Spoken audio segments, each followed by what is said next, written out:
Meus irmãos, a paz do Senhor, você está bem? Você está feliz nessa manhã? Deus abençoe a vida da nossa igreja.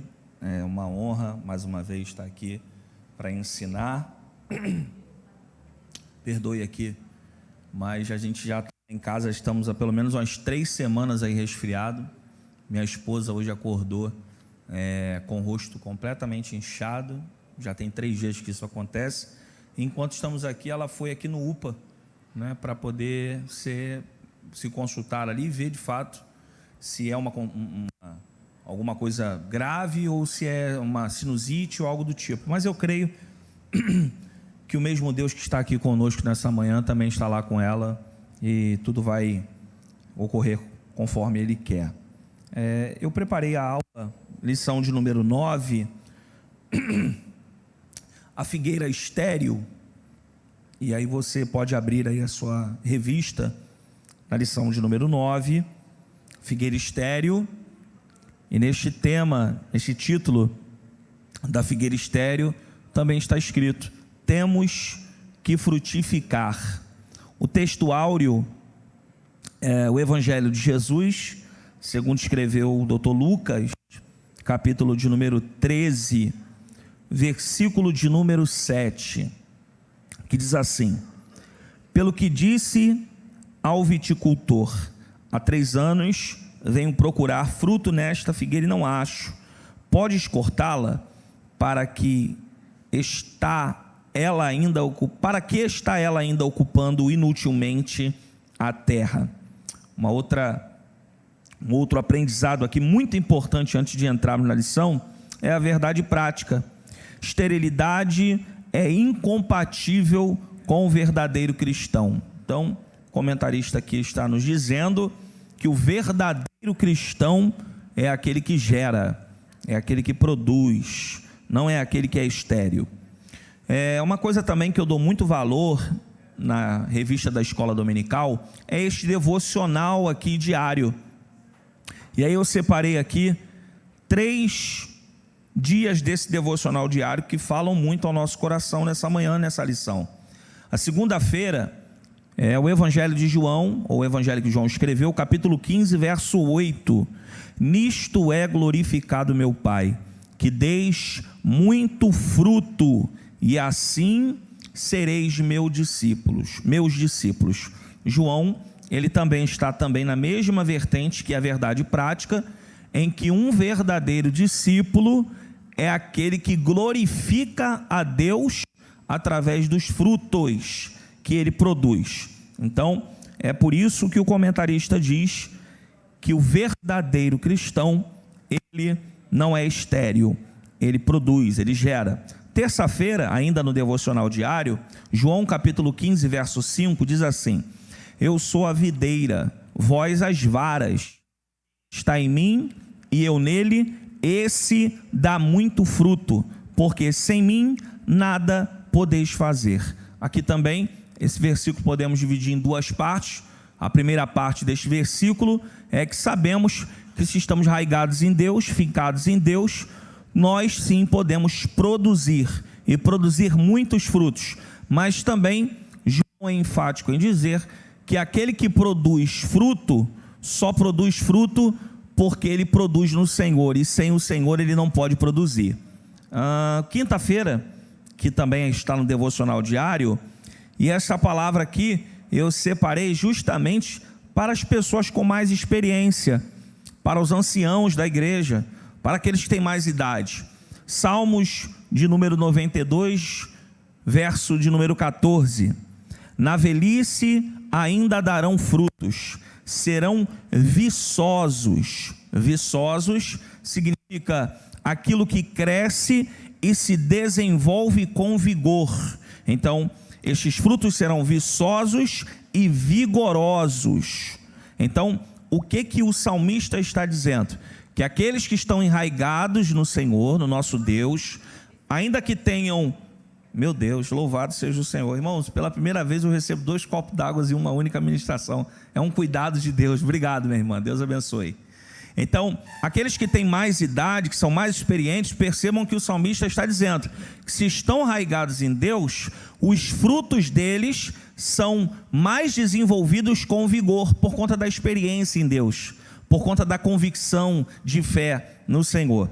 Então, a leitura bíblica está em Lucas, capítulo 13, do verso 6 ao 9, que diz assim: Então Jesus proferiu a seguinte parábola: certo homem tinha uma figueira plantada na sua vinha, vindo procurar fruto nela, não achou. Pelo que disse ao viticultor: há 3 anos venho procurar fruto nesta figueira e não acho.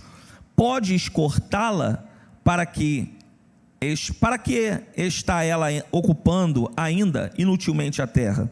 Ele, porém, respondeu: Senhor, deixai-a ainda este ano, até que eu escave ao redor dela e lhe ponha estrume, e se vier a dar fruto, bem está, e se não, mandarás cortá-la. Aí você abre a sua revista aí na introdução. Hoje, como é uma lição que antecede a ceia, eu vou ser bem direto. Então eu separei aqui pontos cruciais de cada tópico, para que possamos hoje entendermos de fato que o Espírito Santo quer falar através dessa revista, dessa lição. Então, as características da parábola. Subtópico 1, a localização da figueira. E aí você vai perceber aqui que o comentarista ele se importa em trazer ao nosso entendimento uma alusão desta parábola com a nossa vida nos dias de hoje. Eu disse aqui uma vez pregando sobre a vinha de Nabote, que a própria vinha de Nabote, numa figura de linguagem bíblica, segundo Isaías vai falar que uma vinha ela pode ser a casa de Israel, e aqui também não é diferente. Nós vamos perceber, e é isso aos professores, eu até comentei com Wesley e com o Kleber, que ontem eu terminei a lição 2 horas da manhã, porque, Pinheiro, eu construí a lição baseada no suplemento exclusivo do professor, que é a primeira página. Só que esse suplemento, ele fala da parábola da figueira em Marcos, capítulo 11, versículo 20, que é uma figueira que Jesus amaldiçoa. E aí, quando eu fui ler o contexto geral da revista, não era a mesma passagem, então precisei reconstruir. Mas para que possamos entender, o sentimento aqui do escritor, em todas as parábolas, é conjecturar esta figueira a nós, esta vinha ao povo de Deus, a casa de Israel, este viticultor ao nosso Senhor Jesus, que por sua graça nos dá mais tempo para que todos aqueles que tenham esta oportunidade nele possam produzir. Então, se você avaliar todas as parábolas que Jesus ele mencionou em Mateus capítulo 25, todas elas falam de uma única coisa: um homem que veio na terra, procurou pessoas, deu talentos e que demorou muito tempo, porque o texto dizia muito tempo depois, ele veio como Senhor.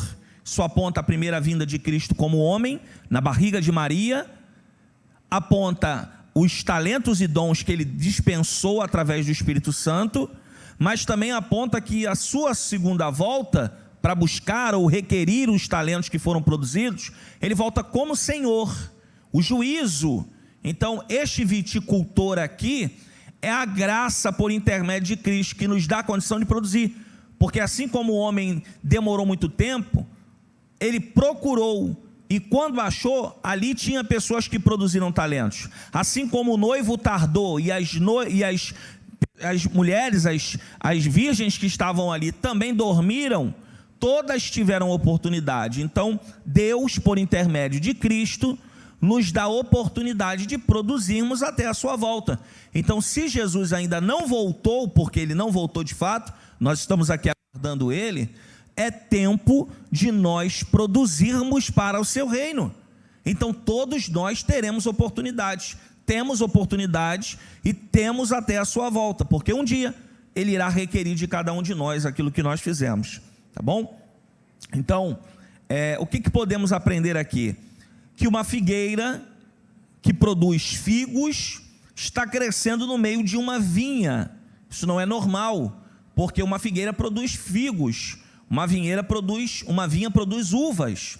Então, existe uma plantação que está inserida num ambiente que não é dela, que não é costume, que não é pertinente a ela.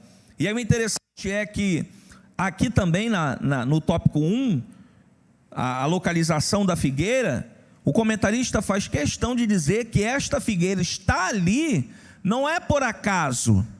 Ela não está inserida num ambiente que não é da sua cultura, porque o vinhateiro permitiu. Então ela só está ali porque existe alguém que controla aquele plantio e que decidiu plantar ela ali. Louvado seja Deus. E isso também é uma grande verdade, porque se esse vinhateiro, nós podemos entender que é Cristo, Cristo nos inseriu numa plantação, se assim podemos dizer, que nós não tínhamos condições, porque nós sabemos que a salvação era para os judeus. Jesus, ele se manifestou, e através da sua morte na cruz, nós não só fomos plantados, mas fomos enraigados numa plantação eterna do seu povo escolhido pelo seu sacrifício. Então, o que eu estou querendo dizer? Que assim como a plantação, mesmo sendo de vinha, ter um figo ali, se tem uma autorização de um viticultor que plantou e cuida, e tem a sua permissão, não é uma obra do acaso. Então não é uma obra do acaso nós estarmos aqui nesta manhã, não é uma obra do acaso nós recebermos essa oportunidade de, quando nós ainda não tínhamos o entendimento, nós achávamos que nós aceitávamos a Cristo como Salvador. Só que quando nós temos uma experiência, uma maturidade cristã, nós entendemos que foi Cristo que nos aceitou, que foi Cristo que nos enraigou neste reino, que diante do reino de Deus, assim como esta figueira está inserida numa plantação de vinha, numa plantação de uva, nós estamos plantados num reino em que Deus nos fincou ali. E se Deus nos fincou, irmãos, se Deus nos inseriu, não existe reprovação humana, porque foi Ele que nos inseriu nesse reino, foi Ele que nos plantou ali. Então, o que o comentarista está querendo dizer? Que se a figueira está lá por permissão do vinhateiro, que cuida desta plantação, ele também nos mostra que o Deus Todo-Poderoso, Ele nos planta na vinha por sua bondade e soberania. Qual é a bondade de Deus em salvar aqueles que não mereciam? Cristo na cruz. E como alguém não pode invalidar o que Cristo plantou? Porque Deus é soberano. Porque Deus, quando decide, homem nenhum pode combater. Homem nenhum pode revogar aquilo que Deus decidiu. Então, se você continuar desfolhando, quais lições nós podemos aprender aqui destas características da parábola?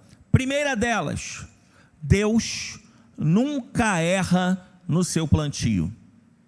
Quando Deus decide inserir alguém na sua plantação, no seu reino, é porque Deus sabe que esta planta, que esta pessoa pode gerar, pode ser alguém frutífero no reino de Deus. Então Deus não faz escolhas erradas. Por mais que o inimigo de nossas almas tente todo dia nos combater, mostrando a nossa pequenez, a nossa falta de fé, a nossa falta de experiência, aqui esta parábola, aqui este ensino está nos trazendo o entendimento que quando Deus nos escolheu, Ele nos escolheu sabendo que podemos produzir, sabendo que podemos estar sim aprovados na vinha do Senhor. Louvado seja Deus. Então, nunca acredite até que Deus permita que alguém muito próximo de você, usado pelo inimigo de nossas almas, fale que você não pode produzir. Você pode sim, porque você está inserido num terreno fértil e existe um dono deste terreno que cuida de todas as plantas, que cuida da vinha e que cuida da figueira com os mesmos olhos. Perceba, os irmãos, que a primeira lição é que Deus nunca erra no seu plantio. Qual é a segunda lição que podemos aprender aqui? a figueira foi plantada aonde não merecia e no mais favorável terreno. Perceba isso aqui, irmãos. A figueira foi inserida na plantação de uva, no vinhateiro, ou melhor, na vinha. Só que, se nós pararmos para olhar de uma forma bem direta, esta figueira, presbítero Pinheiro, está ocupando o lugar de uma vinha. Está ocupando um lugar que não é dela. Só que, o que nós podemos entender com isso? Que Deus, por intermédio de Cristo, tem espaço para todos no seu reino. Então Deus, aqui o viticultor, ele cuida das uvas, mas ele também dá o mesmo cuidado para uma figueira que está inserida num ambiente diferente. O solo, ele se apropria de mandar energia, de mandar as condições para esses pés crescer, seja a uva ou seja a figueira. O solo dá o mantimento necessário. E também Deus faz isso nos dias de hoje. Deus, ele usa aquele que é plantado na vinha desde criança, mas Deus usa também aqueles que são figueiras e que foram inseridos no meio do caminho. Aqueles que cresceram no Senhor, mas aqueles que aceitaram a Jesus no decorrer da sua vida. Aqueles que, como figueiras, não tinham condições nenhuma para estar no terreno, mas graças ao vinhateiro, que nessa manhã está aqui pela pessoa do Espírito Santo, e diz para mim e para você nesta manhã, que foi Ele que nos plantou, e nos plantou com o seu sangue na cruz do Calvário. Louvado seja Deus. Então, esta plantação trata-se da graça divina de Deus por Cristo, de nos dar acesso a uma novidade de vida, que antes não tínhamos condições humanas de estar, mas foi pela graça de Jesus. Então a graça de Jesus, meus irmãos, ela nos dá a condição de estarmos plantados na vinha, mas não inibe da figueira produzir, porque é responsabilidade do vinhateiro plantar e cuidar, mas também é responsabilidade tanto do figo e tanto do pé de uva de produzir. Tanto é que o vinhateiro diz: não mete a mão, não vamos cortar, vamos dar mais um ano. Em um ano, se produzir, continua. Se não produzir, é cortada e não é lançada no fogo, é alimentada. Ela alimenta um fogo, ou seja, existe um fogo que precisa consumir e que tem fome para consumir. Ou seja, o que trata-se disso? O fogo do juízo final, quando Cristo, ele voltará como Senhor da sua igreja, e ele não voltará mais para salvar, ele voltará para resgatar a sua igreja e julgar aqueles que não produziram. Louvado seja Deus.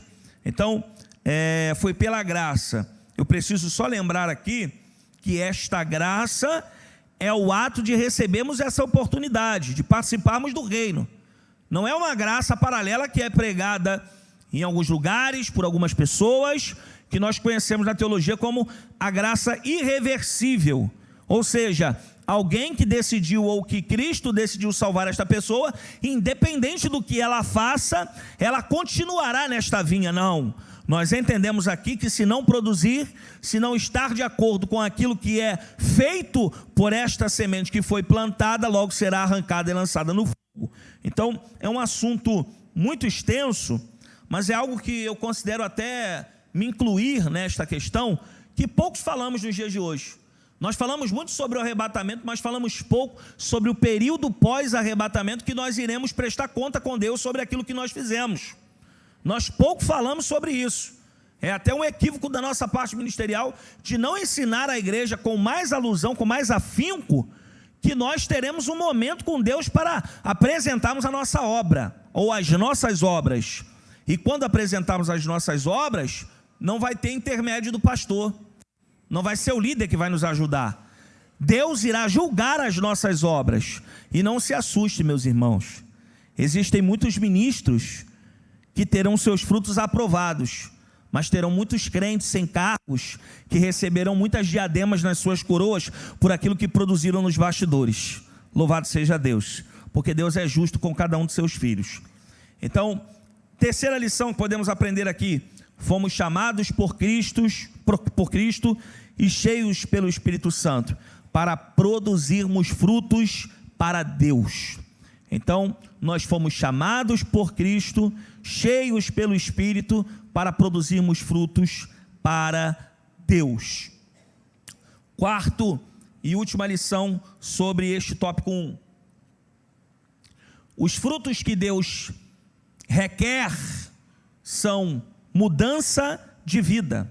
Primeiro deles, essa mudança de vida, nós podemos dizer, de uma primeira parte, que é a conduta, que muitas vezes a gente ensina na igreja dizendo: olha, aquele que roubava não rouba mais, aquele que se prostituía não se prostitui mais, aquele que mentia não mente mais. Isto é uma mudança de rota, uma mudança de vida, uma mudança de caráter. Mas se falássemos só isso, meus irmãos, ficaria muito simples ao que de fato a Bíblia nos aponta. Porque o apóstolo Paulo, na carta aos Romanos, capítulo 12, versículo de número 1 e 2, Paulo fala sobre esta mudança de vida. Paulo fala sobre esta mudança de caráter. Paulo fala: rogo-vos, irmãos, que apresenteis e que haja uma mudança na nossa mente, uma transformação do nosso entendimento. O que o apóstolo Paulo está dizendo sobre isso? Paulo está dizendo algo que nós conhecemos como metanoia. O que é metanoia? É transformação da mente. O que é metanoia? Eu, pelo menos, aponto duas partes aqui. A primeira delas é uma mudança essencial de pensamento na minha vida que transforma o meu caráter. Porque quando nós somos transformados por Cristo, pelo Espírito Santo, irmãos, a carne continua a mesma, o pecado continua prazeroso. Às vezes a gente não abre esse leque na igreja, mas o pecado, irmãos, ele é prazeroso porque alimenta a nossa carne e rouba de nós, quando damos acesso à espiritualidade que habita em nós. O pecado, ele é bom quando é praticado, e alguém que dá esta legalidade. Mas é por isso que Deus, por sua palavra, nos incentiva a nos consagrarmos e buscarmos a Deus, porque o nosso próprio eu não pode vencer. Será que tem algum exemplo aqui hoje? Talvez você tenha dito alguma vez na sua vida: eu vou me consagrar ao Senhor, eu vou fazer um santo jejum, e de repente você se esqueceu e comeu, e aí na sua mente você pensou: meu Deus, eu quebrei o propósito. É algo simples, mas a carne venceu, a carne prevaleceu. Talvez uma postura sua ou minha, que nós dissemos no mesmo caso: olha, eu não vou abrir minha boca mais para falar sobre isso, eu não vou discutir mais sobre isso. Mas aí chega no momento, nós somos vencidos, a nossa carne lateja e a gente dá legalidade, e aí toma uma postura que não é. Então, quando Cristo muda a mente de alguém, o nosso caráter também se altera, porque Cristo transforma de dentro para fora. É por isso que o apóstolo Paulo também, na carta aos Romanos, capítulo 1, versículo 16 ou 18, ele diz que o poder do Evangelho, ele não tem vergonha do poder do Evangelho. Este poder aqui significa dunamis, ou dínamos, que é um poder que não é apalpável, não é visto, não se toca, não se sente pelo cheiro, mas ele habita dentro de nós e nos transforma e muda. Paulo está dizendo: olha, eu não me envergonho do Evangelho de Cristo, porque ele me mudou.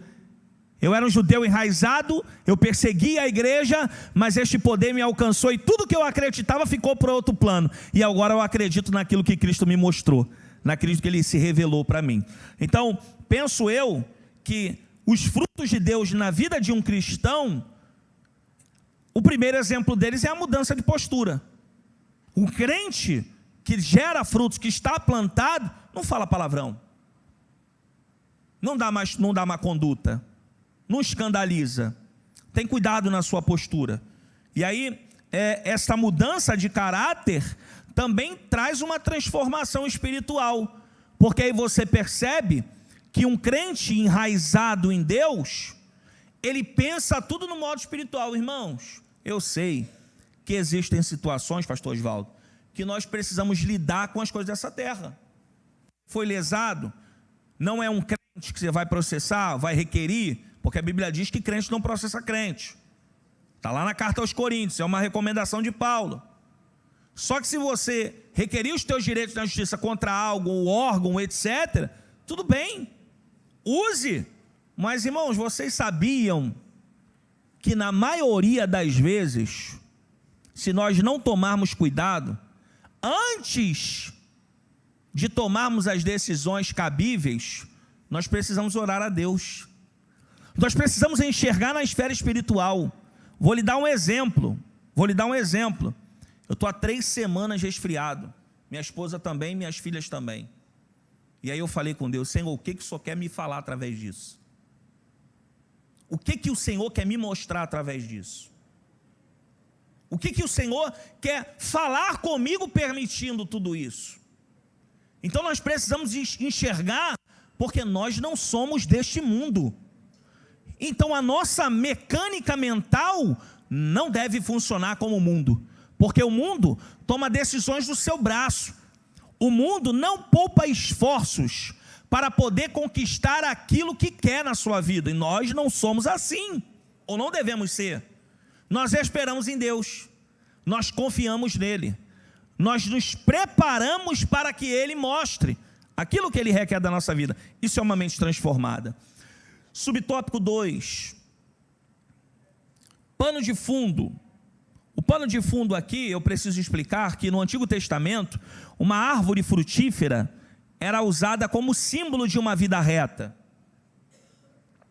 Salmo de número 1, verso de número 3: pois será como a árvore plantada junto a ribeiros de águas, o qual dá o seu fruto no seu tempo, as suas folhas não cairão, e tudo quanto fizer prosperará. Ou seja, o exemplo de uma árvore frutífera é um símbolo de uma vida reta em Deus, uma vida ilibada, uma vida no Senhor. Jeremias capítulo 17, verso 7 e versículo de número 8: bendito o homem que confia no Senhor, e cuja confiança é o Senhor, porque será como a árvore plantada junto às águas, que estende suas raízes para o ribeiro, e não receia quando vem o calor, mas a sua folha fica verde, e no ano da sequidão não se fadiga, nem deixa de dar fruto.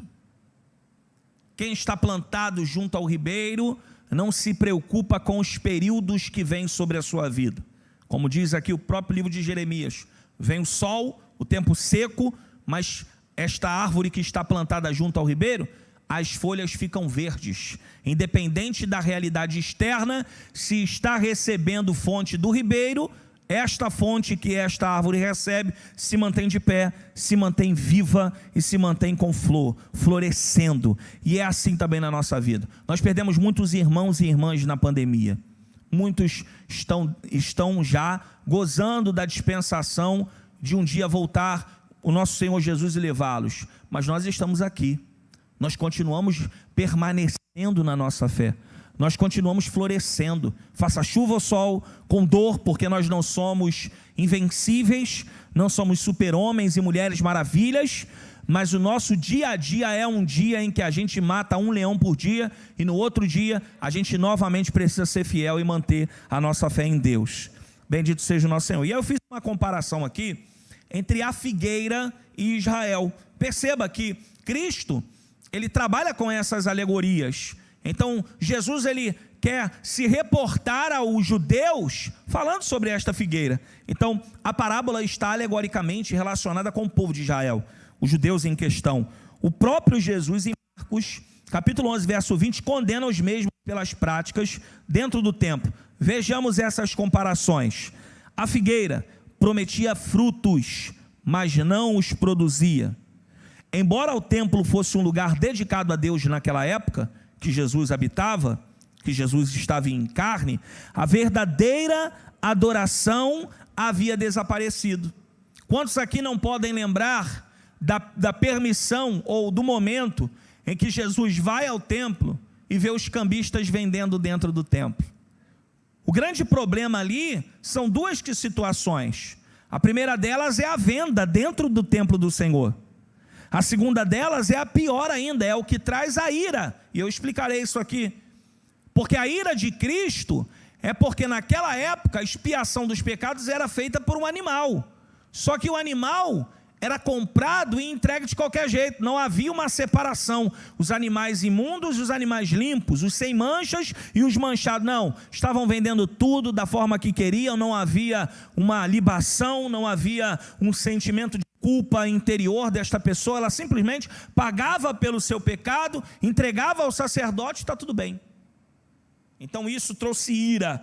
A ira de Jesus com os judeus era por viverem uma vida religiosa, sem conteúdo, sem frutos. E a gente vai se aprofundar mais sobre isso. Aqueles que afirmavam ter fé, mas não colocavam em prática as palavras de Jesus, são semelhantes à figueira estéril. A figueira é figueira, só que se não produzir, ela não tem utilidade. E se não ter utilidade, ela é vista pelo viticultor por conta dos frutos. Existe uma grande diferença entre a figueira que produz fruto e a figueira que não. Uma fé em Jesus genuína nos permite produzir frutos verdadeiros para o reino de Deus. Ainda sobre a figueira, existem também alguns aprendizados que a figueira nos traz. A figueira era um dos alimentos de mais baratos em Israel. A figueira, ela só poderia ser colhida, os frutos, a partir dos seus 4 anos de existência.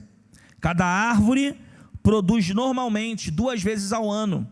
Primeira produção no final da primavera e a segunda produção no começo do outono. São nesses períodos que as folhas começam a brotar. Então o viticultor que está cuidando dia a dia, ele sabe quando esta figueira vai produzir, porque antes do fruto tem as folhas. E as folhas mostram que em breve terá os frutos. Só que tem uma coisa interessante. Os figos, sem quando as folhas se desenvolvem. Porém, esta figueira em especial aqui, coberta de folhas, não tinha frutos. Embora parecesse bela, não frutificava. Lembra da parábola das virgens? Todas as 10 estavam vestidas. Todas as 10 eram iguais. Mas 5 tinham azeite, 5 não. Então, por que eu estou explicando sobre isso? Porque não condiz a mim e a você dar uma opinião alheia sobre a vida de alguém, se alguém gera frutos ou não. É claro que fica muito evidente na vida de algumas pessoas, o tipo de fruto que ela está gerando. Se é fruto de arrependimento, como diz João Batista, ou se é fruto de egocentrismo. A gente vai falar sobre isso também. Mas o que eu quero trazer a este entendimento? A nação de Israel, os judeus, tinham uma aparência muito frutífera, um ritual muito perfeito, mas espiritualmente falando, não produziam frutos. Eram estéreis. Eles sabiam cultuar, sabiam que a abertura era na oração, 3 hinos da harpa, leitura devocional, a distribuição de oportunidades do ministério de louvor, as oportunidades na igreja, a pregação e a bênção apostólica. Só que dentro do seu coração, o ego falava mais do que a dependência em Deus. E nós precisamos nos cuidar com isso. Porque às vezes a gente acha que somos alguma coisa. Como assim? Me prova isso. A autossuficiência. Muitas vezes Deus fala para a gente se calar, mas a gente fala. Muitas vezes Deus fala para a gente guardar até se cumprir, mas a gente não se aguenta e fala para alguém. Muitas vezes Deus quer que nós venhamos nos separar para falar para Ele. E aí você vê muita gente por aí fazendo ao vivo, no monte, dentro de casa, a igreja de joelho. Por quê? Quer evidenciar algo que deve ser feito no oculto, que deve ser feito em Deus. Deus, ele precisa ter esta exclusividade de nós. Ele precisa ver a gente pagando o preço só com Ele.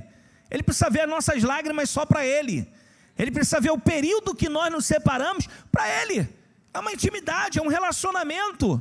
Qual esposa e qual esposo ficaria feliz em ver o seu cônjuge se relacionando com todos? Não. O marido, ele pode ser amigo de todos, mas o marido tem que vigiar. O homem de Deus, ele não abraça de frente uma mulher.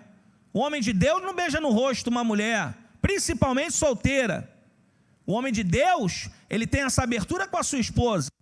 O homem de Deus não fica pelos cantos beijando a sua mulher na frente de todo mundo. O homem de Deus não beija a mulher dentro da igreja. porque ele é exemplo para os solteiros, porque ele é exemplo para os recém-casados. Então tudo isto é uma conduta ilibada que aquele que produz deve produzir desse jeito, para trazer frutos de arrependimento, para trazer frutos de equilíbrio, assim como a mulher também. A mulher não deve aumentar a sua voz para o seu marido, a mulher não deve envergonhar o seu marido na igreja, a mulher não deve tomar uma conduta, uma postura, e isto, irmãos, com muito respeito eu digo, existem muitos líderes, tanto homens quanto mulheres, tanto responsáveis de departamentos, como líderes de algum setor dentro da igreja, que dão mau testemunho aos membros da igreja com as suas posturas, com a sua forma de falar, com a má conduta criticando uma liderança. Mas Deus nos chama nesta manhã a entendermos que os frutos são revelados pelas nossas ações. Louvado seja Deus. Então, este povo aqui, ele requer uma atitude. Jesus exige frutos, não folhas. Folhas todo mundo tem, aparência todo mundo tem. Existem casamentos que são destruídos porque no começo do casamento a folha do marido era muito bonita, muito verde, era muito maravilhoso, levava para comer no McDonald's todo dia, mas depois que casou, ele se revelou por debaixo das folhas, agressor, egoísta, uma pessoa que não ama, que não zela, que não cuida. Então as folhas estando verde, muito cuidado, porque tem muita figueira que não frutifica também com a folha muito verde. Subtópico 3, o resumo. O vinhateiro, irmãos, nesta manhã Deus está falando aqui, tá? Glórias a Deus. Resumo, subtópico 3, o vinhateiro, que é o cultivador da vinha, aonde está inserida a figueira, mesmo sabendo do momento da infertilidade da mesma, dá mais uma oportunidade. Então esse é o nosso Deus. Eu costumo sempre dizer isso, que nós estamos caminhando já há alguns anos. Existem pessoas aqui com muita experiência, servindo a Deus muitos anos, 30, 40, 50 anos. Mas você sabia que se alguém aceitar a Jesus como Salvador no dia de hoje, mesmo vivendo uma vida completamente errônea, se nunca aceitou ou se retornou, imediatamente na sua confissão, ela vai estar dentro do mesmo livro que um crente de 50 anos está lutando para estar. Porque quando alguém decide frutificar, o viticultor não inibe o processo de plantar, de zelar e de fazer crescer. Louvado seja Deus. Então, ele dá essa oportunidade. Deus sempre dará oportunidade a todos de produzirem para o reino. É por isso que eu e você não devemos desistir. Principalmente das pessoas da nossa casa que ainda não se renderam. Ontem foi aniversário de 61 anos da minha mãe. E ontem eu vivi um dia muito corrido com as crianças, precisava fazer uma maquete, estamos fazendo ainda, para a escola, e aí minha mãe saiu com o namorado dela, e depois quando ela chegou em casa, a gente reservou um momento ali para ela, e eu falei para Deus, Senhor, estou muito feliz por ela estar viva, mas muito triste por ela não estar no teu reino, porque foi ela que me ganhou para Jesus, foi ela que me tirou das drogas. Que isso, irmão? Foi Deus? Foi, mas Deus precisou usar um corpo humano, e foi ela. Porque, irmãos, para pensar, você acha que esta figueira, ela não se apropria da fertilidade das vinhas? A figueira está inserida num ambiente e que ela se relaciona com as outras plantações. Então, um crente lavado e remido, ele tem o poder, sim, através de Deus, de tratar de uma vida, de cuidar de uma vida. Então, nós não podemos desistir. Se talvez você me perguntasse hoje, o que mais você quer nessa vida? Irmãos, eu amo as minhas filhas e quero ver o futuro delas. E eu digo para Deus que se o Senhor quiser levantá-las como missionárias ou como pessoas estudiosas que apliquem a sua vida no reino, que faça. Mas eu digo aos irmãos, se tem algo que eu mais quero na minha vida é ver minha mãe em Cristo. Em Cristo. Então não desista. Não desista, porque o vinhateiro, ele tem um espaço para cuidar de todos aqueles que uma outrora não produziam e podem produzir. Louvado seja Deus. O comentarista ressalta aqui a advertência do proprietário da vinha. Ele diz, se nada acontecer, após um ano, seu destino será alimentar o fogo. Bem, aqui nós chegamos a lições da parábola, no tópico 2, privilégio e responsabilidade. E aqui o comentarista vai dizer que a graça concedida a nós por Cristo, o entendimento, nos traz responsabilidades. Existem pessoas que acham que o período da lei era mais rigoroso, mas era rigoroso nas práticas, porque as práticas que eram realizadas condicionavam a responsabilidade aos sacerdotes. Mas hoje, no período da graça, cada um tem a sua responsabilidade diante de Deus. Deus, ele nunca irá condenar alguém sem a consciência daquilo que fez, e todos nesta terra terão oportunidade de conhecer a Deus. E aí um dia eu fiz uma pergunta ao professor de escola dominical. Eu disse para ele: mas e as tribos indígenas? Porque existem tribos, e com certeza o Pinheiro sabe, que estão na Amazônia que nunca tiveram contato com o homem, que não deixam ter acesso à sua tribo. Como eles conhecerão esse Deus? E aí o professor me respondeu: através das maravilhas, através da natureza Deus se revela. Você já não teve oportunidade de conhecer um lugar muito bonito e você olhar e falar assim: meu Deus, ninguém explica a Deus. Perceba que na criação, eu estava estudando isso esses dias, para Deus criar céu e terra, ele pairou nas águas. Isso é outro assunto, mas é porque antes da existência as águas já estavam ali, porque Deus teve que criar um princípio. Foi ele que criou, ele já estava antes, porque ele é. Então as maravilhas de Deus se revelam, os fundamentos, diz a palavra, se revelam sobre nós. Então aqui nesta lição, a graça concedida a nós por Cristo nos traz responsabilidade. O comentarista diz: aquele a quem muito foi dado, muito será exigido, e aquele a quem muito se confia, muito mais lhe pedirão. Ou seja, quanto mais recursos, talentos e entendimento tivermos, mais solicitados seremos por Deus. Deus não nos julgará responsáveis por dons que Ele não nos tenha dado, mas todos os dons que Ele nos deu serão requisitados os frutos que produzimos através deles. Então tudo que Deus confiou a mim e a você, pode ter certeza que um dia terá aquele acerto de conta com Deus, e Deus nos julgará, e louvado seja Deus que nós vamos passar aprovados, nós vamos produzir no Senhor. Subtópico 2, tempo de frutos. O fruto só será colhido no 4º ano, como eu disse anteriormente. Tudo isso reforça a imensa paciência de Deus para conosco. Deus, ele tem uma paciência absurda conosco. Talvez você já tenha passado por isso também, essa experiência de saber o que tem que ser feito e não fazer. E dizer para Deus, irmãos, dizer para Deus que não vai fazer, que não volta atrás, que não vai fazer aquilo que você sabe que tem que fazer. Mas o Espírito Santo de Deus tem os seus métodos de nos convencer, de trazer à existência em nós um sentimento de dependência nele e confiança, de nós não nos sentirmos constrangidos e dermos um passo atrás, mas entendemos que é Ele que comanda a nossa vida. Bem, o Salmo 1 diz que o justo é como uma árvore, que dá o seu fruto na estação própria. Também lemos aqui: fruto é para a gente madura, diz o comentarista. Crianças não produzem nada. Por que não produzem nada? Ele também diz: pela eterna infantilidade, nunca crescem. Existem muitas pessoas hoje que dão muito trabalho, porque são muito infantis, porque não crescem, não amadurecem. Elas escondem de si, ou vivem uma vida de mentira, em que ao invés de fazer o que é certo, critica o que é certo. Você vê esse reflexo em Atos 2, quando os irmãos são cheios do Espírito Santo, porque estão buscando há muito tempo, porque estão crendo há muito tempo. Existem pessoas que veem a promessa acontecer na vida de alguém no dia que acontece. A promessa do Espírito Santo não aconteceu em Atos 2.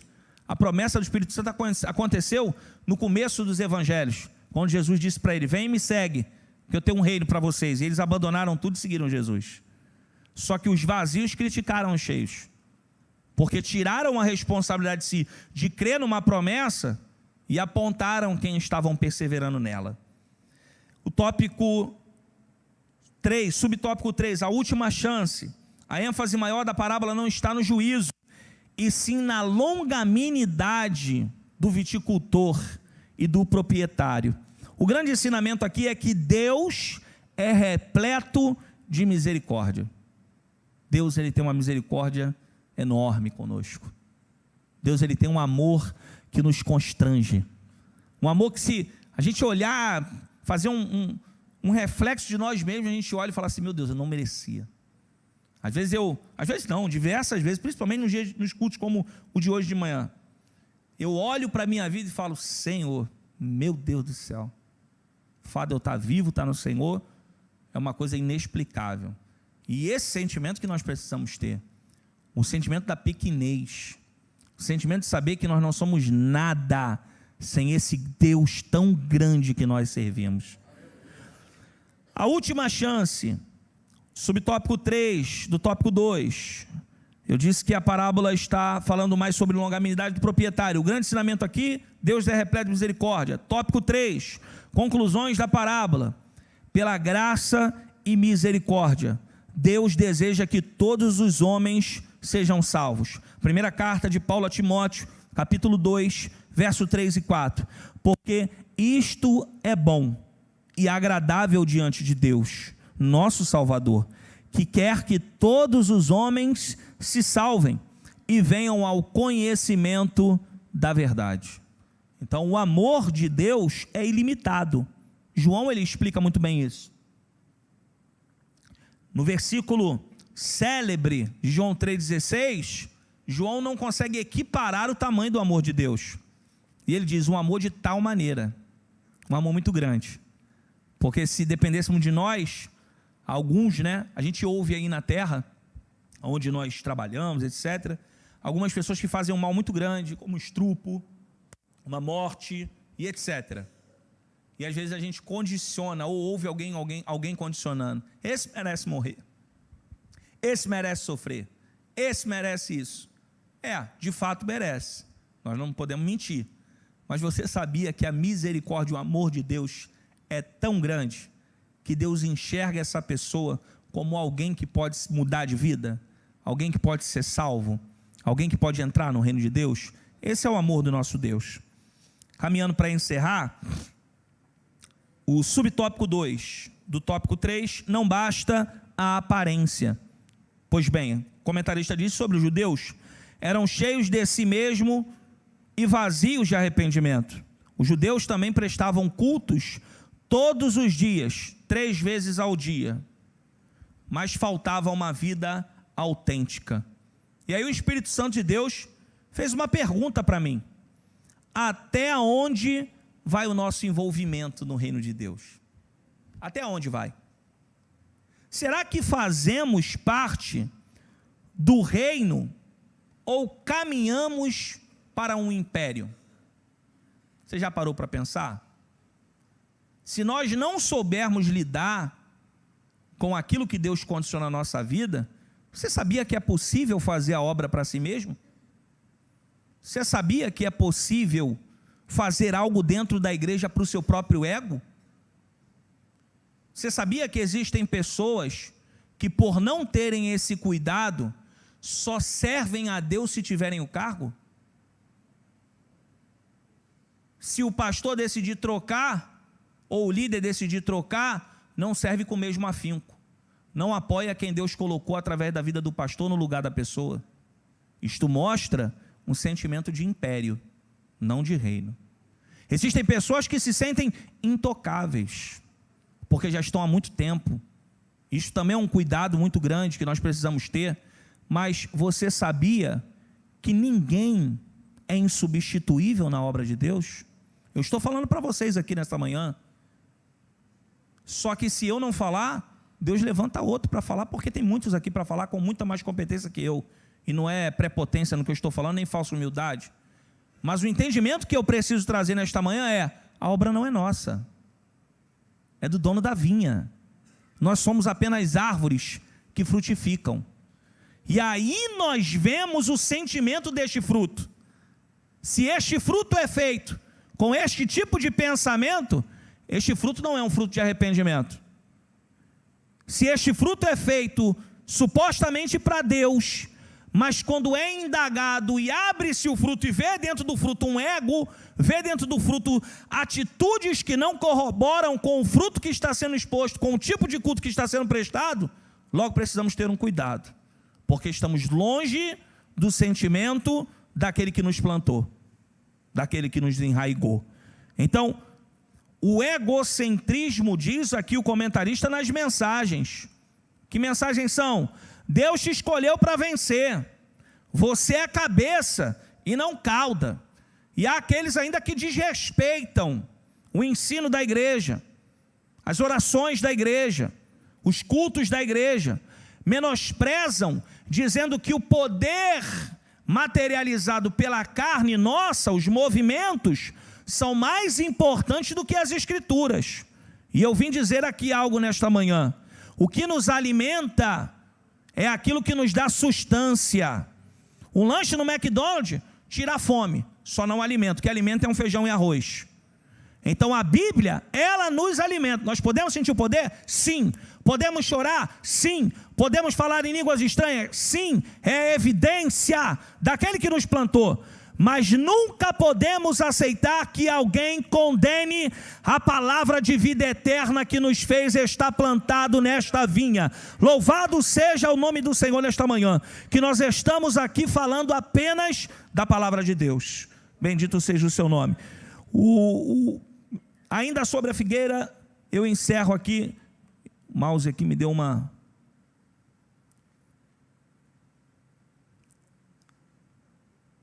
Muitas folhas, mas aonde está o fruto?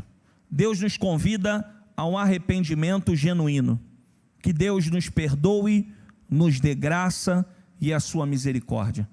Continue servindo ao Senhor, continue praticando a Deus os frutos que Ele condicionou a você de gerar. Cada figueira, cada plantio tem sim a sua oportunidade de gerar. E Deus, Ele conta com o seu fruto. Eu não disse aqui, mas o Espírito Santo me lembrou. O comentarista também fala lá no começo que Deus cria sim expectativas em nós. Independente da idade de todos que estão aqui, Deus cria expectativa em todos nós. E se você tem fogo de vida, se Cristo ainda não voltou, é momento de continuarmos produzindo para a glória dele. Que Deus abençoe. Eu agradeço essa oportunidade em nome de Jesus.